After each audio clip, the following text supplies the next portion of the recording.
Angela, fille d'Odin French. D'accord. Merci d'être passé. Aujourd'hui, je veux parler d'Angela. Fille d'Odin, un féroce guerrier de Marvel Comics. Et elle est la fille d'Odin et la sœur perdue depuis longtemps de Thor et Luke.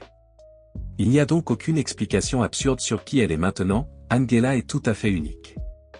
Elle est née d'Asgardien mais élevée par les anges du ciel, et a donc cette physiologie hybride qui lui confère des attributs humains surhumains à égalité avec les Asgardiens de haut niveau.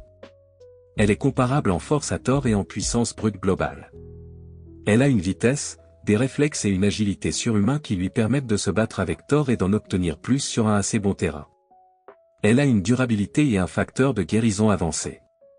Elle a une longue vie, comme beaucoup d'autres gars, mais fonctionnellement immortelle.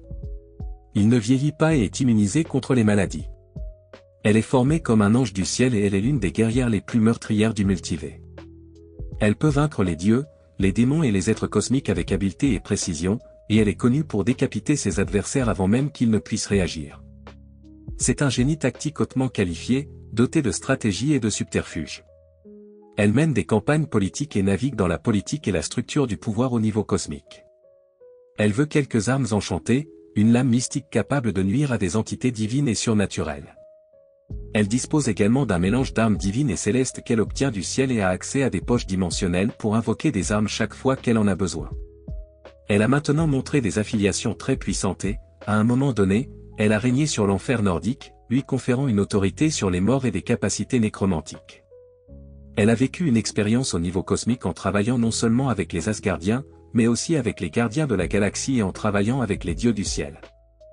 Elle a grandi dans un monde où les émotions étaient considérées comme de la faiblesse, elle est donc très disciplinée.